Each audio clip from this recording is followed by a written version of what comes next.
Assalamualaikum warahmatullahi wabarakatuh.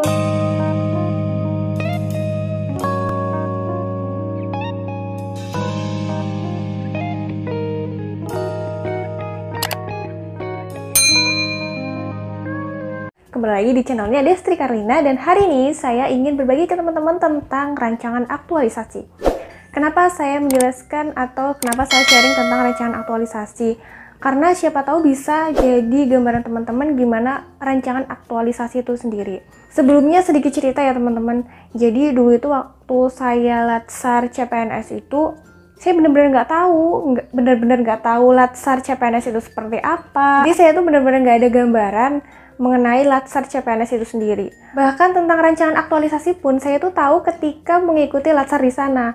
Nah, itu benar-benar mendadak sekali, dan harapannya teman-teman yang menonton video ini bisa sedikit mendapatkan gambaran sehingga akan ada sedikit persiapan juga sebelum teman-teman membuat rancangan aktualisasi. Jadi hal pertama yang ingin saya bahas adalah mengenai waktu pembuatan rancangan aktualisasi. Jadi teman-teman, kira-kira berapa hari sih kita membuat rancangan aktualisasi? Nah, kalau rancangan aktualisasi kita ibaratkan proposal untuk pengajuan skripsi atau tugas akhir ya teman-teman. Ketika kita bikin proposal tugas akhir atau proposal skripsi, tentunya kita mengumpulkan banyak data di lapangan. Kalau misal sekarang yang bentuk rancangan aktualisasi ini, kita benar-benar serba kilat, serba cepat, dan kita serba harus tanggap mengenai permasalahan apa yang ada di tempat kerja. Ketika kita menemukan permasalahan di tempat kerja dan itu bisa dijadikan sebagai isu atau sebagai tema di rancangan aktualisasi, itu nanti bisa teman-teman kupas dan bisa teman-teman konsultasikan ke mentor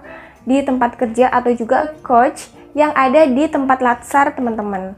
Nah, di sini untuk waktu pengerjaannya saya itu sekitar 1 minggu. 1 minggu itu kami sudah dikasih bocoran mengenai rancangan aktualisasi, sehingga di hari Sabtunya sama hari Minggu kita bisa mendatangi tempat kerja untuk bertanya-tanya. Karena dulu itu saya masuk di tahap 1, gelombang 1 ya teman-teman, jadi baru kerja beberapa hari terus langsung ada panggilan untuk mengikuti latsar. Nah, bisa dibayangkan gak sih kalau misal baru pertama di sana, jadi kayak masih belum dapet banyak gambaran, masih belum dapat banyak permasalahan. Tapi untungnya dulu itu saya pernah PKL di sana. Oke, mengenai gambaran waktunya ya.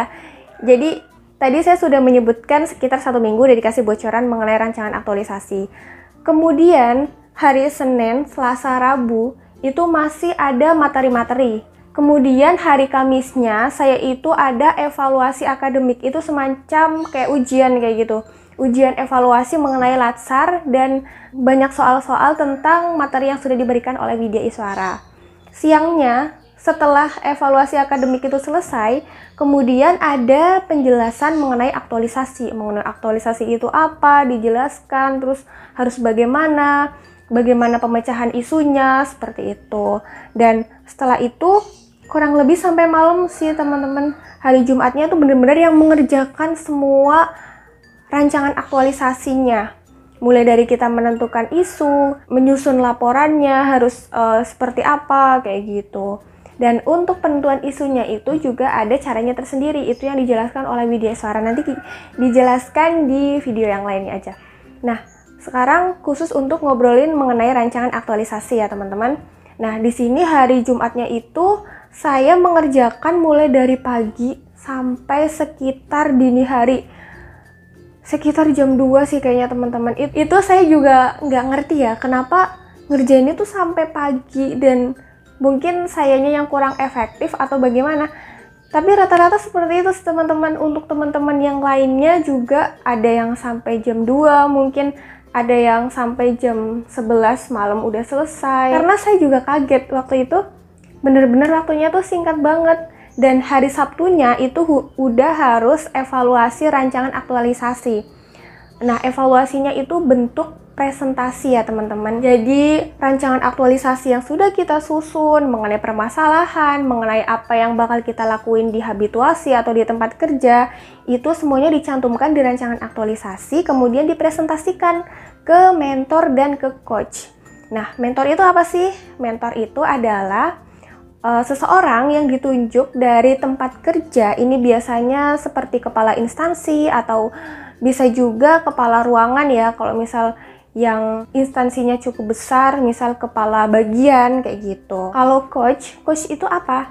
Jadi coach itu dia yang ngebimbing, itu kalau misal di skripsi atau tugas akhir tuh semacam dosen pembimbing. Jadi beliau yang mengarahkan kita langkah-langkahnya seperti apa, harus seperti apa, dan lebih banyak memberikan masukan ke teman-teman di CPNS. Nah, di sini mengenai coach itu saya benar-benar terbantu sih teman-teman. Jadi terbantu mengenai isu apa yang benar-benar bisa diaplikasikan di tempat kerja. Jadi nggak mungkin dong kita ngambil isu tapi isu itu bagus, itu benar-benar sesuai dengan keinginan teman-teman. Tapi ketika isu itu tidak bisa dilaksanakan atau mungkin itu terlalu berat atau mungkin juga nggak cukup 30 hari untuk dilaksanakan di tempat kerja, mungkin itu lebih baik di pending dulu. Dan mungkin juga saya udah pernah ngomongin ini di video saya yang sebelumnya. Jadi ketika ngambil isu itu cukup yang bisa teman-teman jalankan, yang teman-teman sanggup dan itu memungkinkan. Dan syukur-syukur mengenai rancangan aktualisasi atau aktualisasi teman-teman itu nggak selesai atau nggak mentok hanya sebatas rancangan aktualisasi, tapi juga bersifat berkelanjutan dan bisa memberikan perbaikan di tempat kerja teman-teman. Untuk waktu pengerjaannya kan tadi sekitar, kalau misal kita hitung nih teman-teman ya, kita itu dari hari Kamis, hari Jumat, hari Sabtu, sekitar 3 hari kita fokus di rancangan aktualisasi. Nah, 3 hari itu selain bikin rancangan aktualisasi, kita juga bikin mengenai PowerPoint-nya, untuk PowerPoint yang akan dipresentasikan waktu itu. Seperti itu. Jadi gimana nih teman-teman, kira-kira udah ada gambaran atau belum? Kalau misal masih ada pertanyaan, teman-teman bisa komen di bawah. Untuk tips lolos Latsar CPNS kan kemarin saya juga bilang kalau kita maksimalkan di rancangan aktualisasi. Kenapa? Karena rancangan aktualisasi itu masuk bobot yang lumayan besar, yaitu 20%. 20% bobot penilaian mengenai kriteria kelulusan peserta Latsar CPNS. Karena dulu itu saya Latsar CPNS-nya itu di Balai Diklat nih teman-teman. Jadi di sana itu waktu ngeprint rancangan aktualisasi itu bener-bener ngantri banget teman-teman. Karena saya tuh nggak punya printer. Kemudian saya mau nebeng ke teman saya, ternyata udah ditungguin lama, ternyata printernya rusak. Kalau misal kita mau ngeprint di satu tempat itu benar-benar ngantri dan harus cari tempat print yang lain. Kalau misal nanti Latsar CPNS-nya secara offline dan itu mungkin diadakan entah di Balai Diklat atau di hotel atau dimanapun itu, teman-teman saya sarankan untuk membawa printer.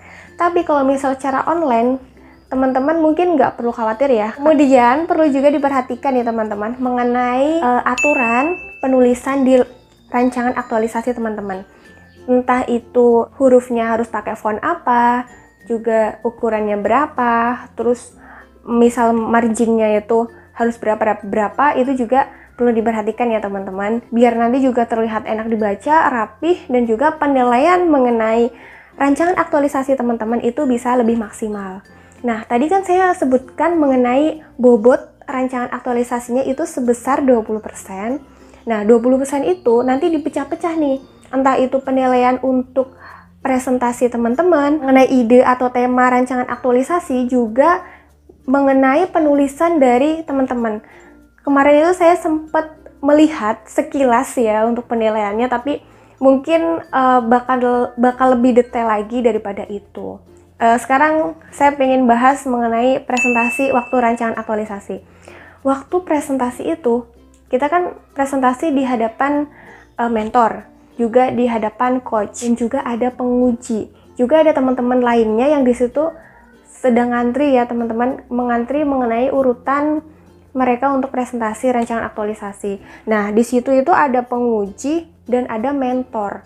Ketika kita menyampaikan rancangan aktualisasi kita, itu otomatis nanti di akhir atau di sesi tanya jawab itu bener-bener kayak dikritisi gitu sama penguji.